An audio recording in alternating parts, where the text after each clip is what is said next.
Hey guys, it's Beatrice Achibong, but feel free to call me Blue. So in today's video, I'll be sharing with you what they did to me in Ghana or what happened to me in Ghana.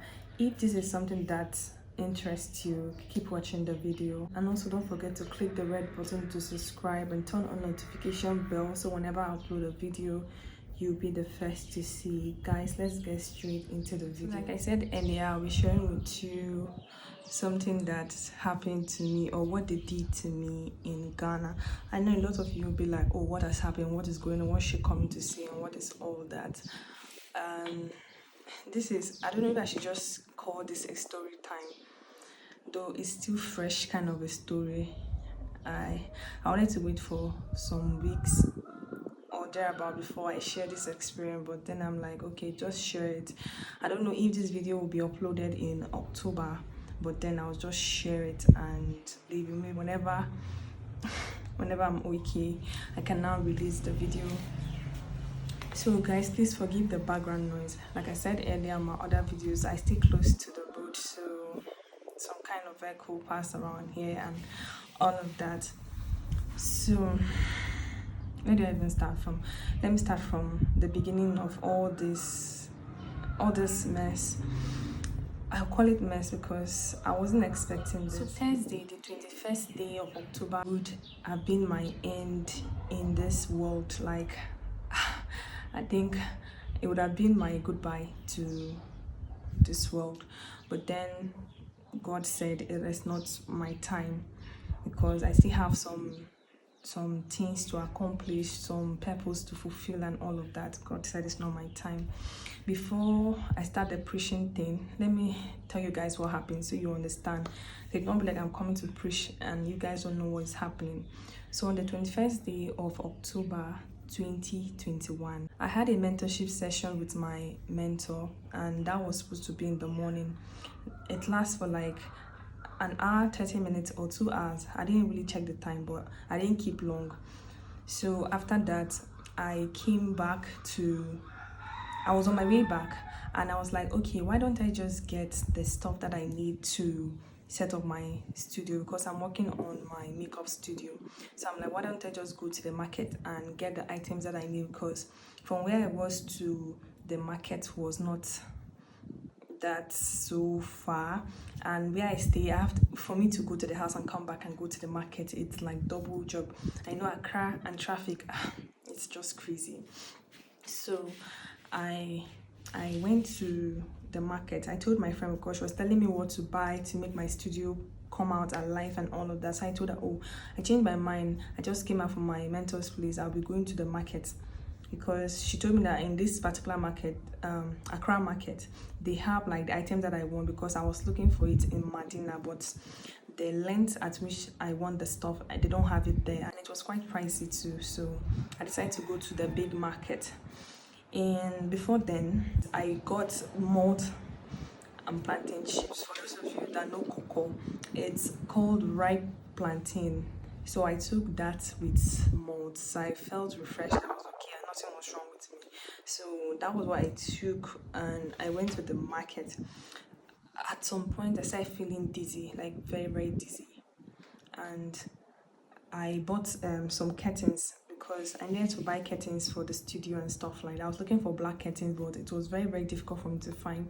I finally found one and I bought the curtains. So as I was about leaving, I saw darkness. Like I was walking, my eyes were like, I was seeing dark. Good.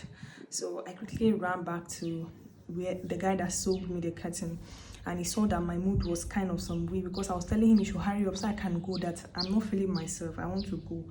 So he quickly bought me bottled water. I drank the water and I used it to wash my face. So I felt a bit okay.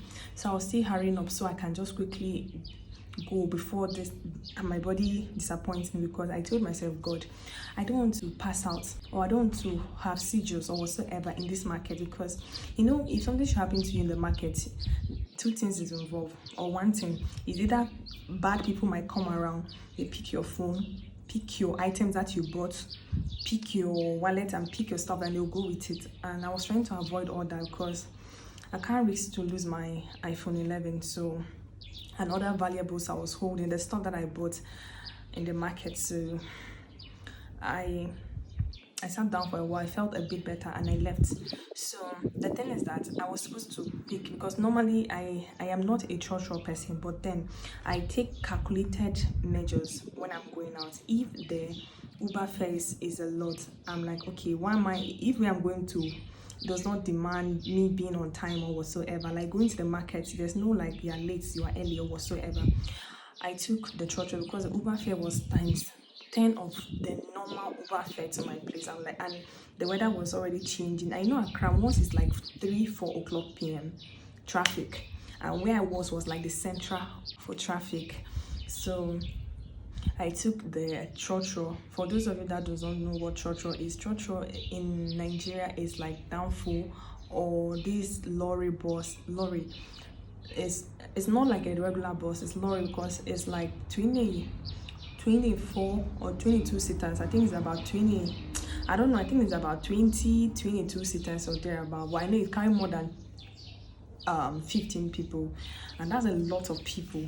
But me, if you're close to me, you know that I always love window seat. Like no matter what you're doing, I'm a window seat lover. Even if I'm flying, I'm going by the window. Even if I'm anywhere, I just like the window seat. So I sat close to the window. The mate was at my back. For those of you that does not know what a mate or who a mate is like a conductor. They call them conductor in Nigeria. So the mate was at my back. Before then, I was very pissed that I entered into the wrong vehicle, because I was not with a lot of cash on me, and I've spent almost all the money in the market. What I had was my transport fare, and I've calculated it to take me home. And now I entered the wrong car. It's not like it's totally wrong. It's like I'm going to Ajingano, and I entered East Legon bus. So that's what happened to me. And I was like, oh God, what did I just do? I was just like lamenting that I entered the wrong vehicle and all of that. As we were going, I started feeling dizzy. Like the rain came and they had to shut the windows, and the place was stuffy. I know my health condition, so I don't like stuffy things, but just that the rain, like there's a probability that I could fall, because the sign was not too obvious that it's going to rain. So the place was getting hot because the windows were shut, and the how would I call it, those things, like when the smell from people's sweats were just all over the place. So my head was getting pumped like God. And I wanted to take off my wig. I'm like, my hair is not even organized. If I take off my wig, I will look stupid. I forgive my language. And I'm like, God, what should I do? And the vehicle was not moving. It was stopped. The traffic was that kind of mad traffic that we're just stationed at a place like. So I opened the window because I was close to the window side. There's a woman close to me. She had her goods by the window side, the other side close at the back of the driver. And she was in the middle. Me, I was close to the window. So I opened the window. The rain was still falling. I had to put my head outside. I wasn't still feeling myself. God, I'm like, God, please, just do this for me this one more time, please. I cannot cause a scene in this vehicle. I don't know anybody. Like, God, please, just help me this one more time, please. You've helped me and taken me from the market into a bus. So please, just take me home. That was my prayer. And I was still trying. I had to take out something from my bag. I started fanning myself so that air, because I needed air. I started fanning myself, and it was getting bad. It was getting at me, and the dizziness and everything was just coming together. And before I knew, I was gone. So I think what I started feeling was water on my body. I started feeling water. I think they bought like a lot of water, cold water. They're pouring me water for them to resuscitate me. And also they got me water to drink and also malt. So it was a very crazy scene. It was that crazy because I had seizure. Like my hands were stiff. Blood was not flowing to my body, and God, it was really, really that serious. So as we are now going, they called a friend of mine because it was something that was very serious, that they thought I was going to die or something. So they took my phone. I called my password for them, and they called the first person that I spoke with. That was my friend, the one that was telling me what to buy and all of that stuff like that. They told her that, oh, your friend is sick in the bus or something like that, that this, that. She was worried. She was like, because I just spoke to her a few hours ago, and all of a sudden, and I was all happy and hearty and all of that, and now they're telling her that something is happening to me. Actually, she thought it was a prank, because I've done a prank call telling some friend of mine that I'm pregnant and stuff like that, but she realized it wasn't a prank when I didn't call back, because if it's a prank, at the end of the day, I was just like, hey, it's a prank and all of that, but I didn't call back. So she was worried because someone was talking to her all the while. I wasn't picking the call. So it got to a point she wanted to hear my voice to be sure that if someone had not stolen my phone or something. So she heard my voice, and my voice was kind of down. So she was very worried and all of that. Mate was still fanning me. There was a woman close by my side. He made me lean on her. So it was just like that. The driver was worried. Everybody was just like, the woman by my side was praying for me. Like, everybody was just worried like that. Before, I think the fanning, and they opened the door, so the air was coming in bit by bit. I think I was now resuscitating. So, guys, this is not even easy for me to say, because as I'm saying it, I'm just having a flashback from everything that happened. It's like it just happened yesterday. Today is Monday, and it's like the whole thing happened on like today or something. It just feels new. It's like a fresh wound to me. And okay, so these people in the bus, I won't say if me entering to that bus was like a mistake or it was destined to happen, because like I told you guys earlier, I was lamenting that I entered into the wrong vehicle, and people in the vehicle started, some believers, because I believe not everyone is a Christian. Some of them, I believe, were praying for me, and some of them were worried, and some of them were just there helping out and stuff like that. So I was getting myself like bit by bit. I could feel myself, but then my hands were still shaking and cold and all of that. So my friend asked them to bring me to her house so she can take care of me, because I know, like I said, I know my health condition. What I needed at that moment was air and water, a lot of air and water. So my friend asked them to bring me to a place and all of that, and by that time Uber fare was like 70 cedis or even 100 cedis, because she stays very, very far from where the bus was stationed. So they had to take us to a place where it's kind of closer so we can request Uber. They were trying to see all that, because someone was using my phone to communicate with my friend and all of that. So before I knew, we passed something to the woman, and they were like, this is what we're able to raise for me to book an Uber for me. And the whole thing just got me so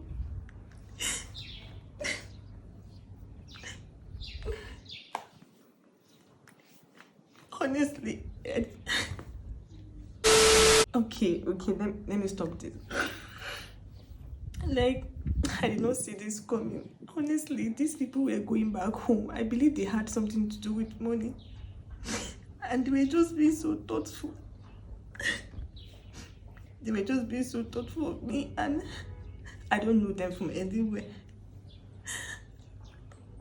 It got me so emotional. I'm like, can this be humanity? Is it because it's me? Why are they just nice to me? Why? It's so unity. It's so a lot of people just forgetting about their own problem.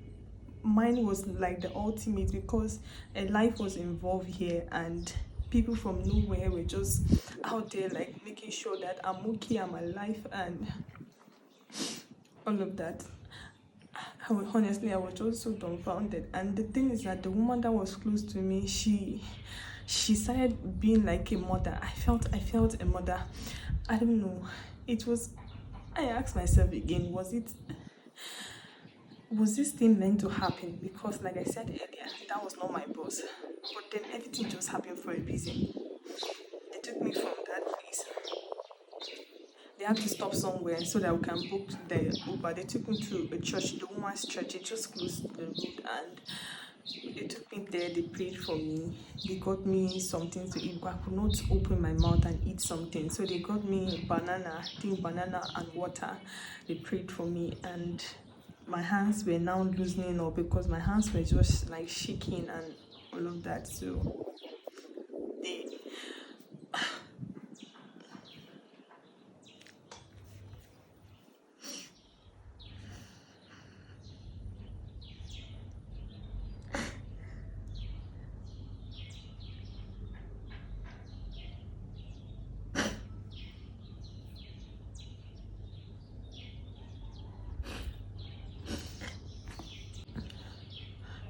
So I actually felt that humans still cares for human.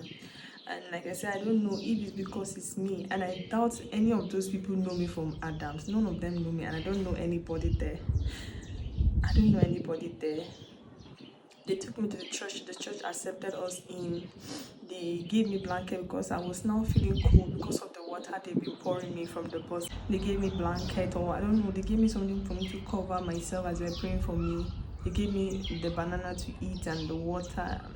I felt myself. And after that, my phone was not even with me. My phone was in the bag. So people have been trying to reach me because they called that my friend. That my friend have to call another of our friend. And the girl contacted my sister and other people. So they started calling and calling and calling. I think by the time they were calling, the pastor and other people were praying for me as we were waiting for the Uber to come. They're praying for me and making sure that I'm okay. I could stand because they had to hold me to bring me to the church. I could not stand on my own. He made me stand up and walk, though I was still staggering and all of that, and I was just getting myself little by little. And finally the Uber came, and a guy and a woman brought me to the church. So the guy actually followed me to my friend's place because they wanted to just leave me in the Uber for me to go, but then they were worried, what if something happens to me, what if that, what is this, and all of that. So he followed me from that place to my friend's place, and he made sure that he saw her carry me to the house and all of that. Like, this person had his own job. According to him, he just came back from work, and this happened. So he did not even get home. He had to take me to my friend's place, and he returned back and all of that. And I'm like, why me? Like, why were these people so nice to me? Like, I don't get it. Like, you see, in some situation, something like this happens, somebody might also have emergency, and the person will be like, oh, driver, let us go here. But then everybody will just, there's this unity, there's this togetherness I saw. Like, nobody was opposing whatever the driver was doing, because the driver had to use like a different route to favor the people that was supposed to take me to my friend, and no one was complaining. And also the woman that was by my side, she was just all there. Like, she was just, oh god, she was just there. As we're taking me to my friend's place, one of the guy gave me his pullover. Wait a minute.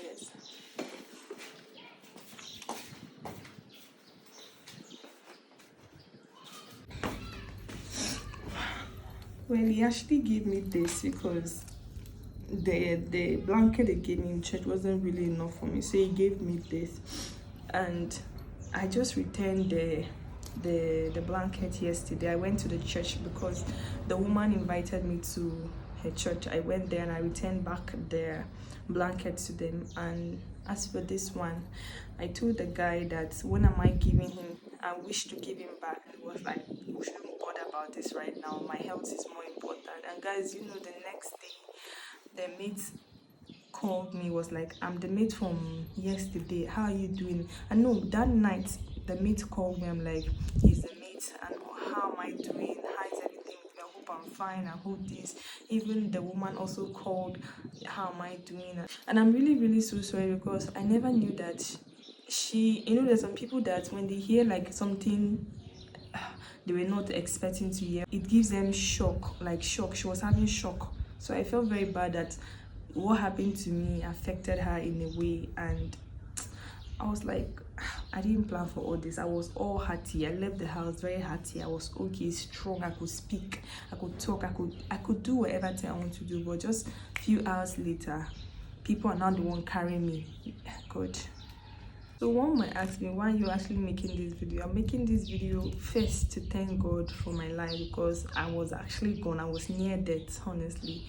Death and I were just like a thin line left, like just small this thing left. But God said, my daughter, it's not your time for you to go. You still have things that I want you to do and all of that.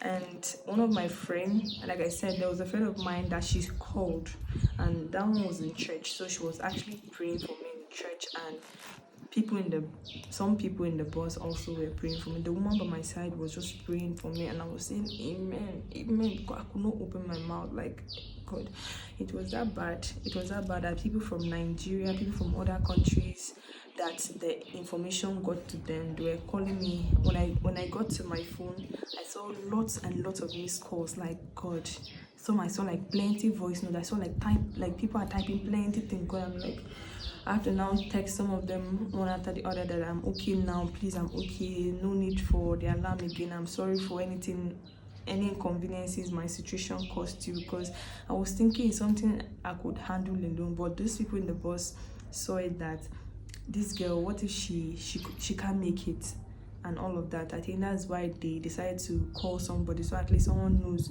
what is happening to me. So like I said, this is more like an appreciation video to God.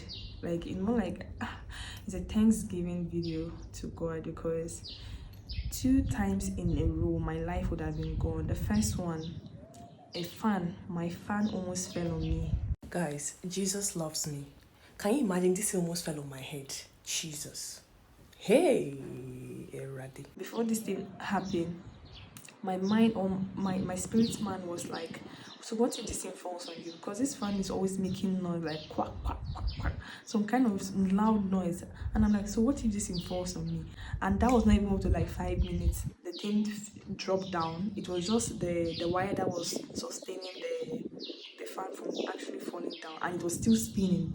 I'm like, God, you really, really love me so much. That is why this thing not happened. And after that, this one happened. I'm like, God, the devil is a liar, because I shall live to fulfill the works of the Lord in the land of the living. See, I believe it's not my time to die, because if it's my time, I'll know it. I told God, like, God, the day I'll leave this world, don't take me by surprise. Let me know about it, okay? Let me know about it, so I'll live happily. I don't want to live unaware and all of that. I just want to know when I'm going. I just want to have a perfect rest.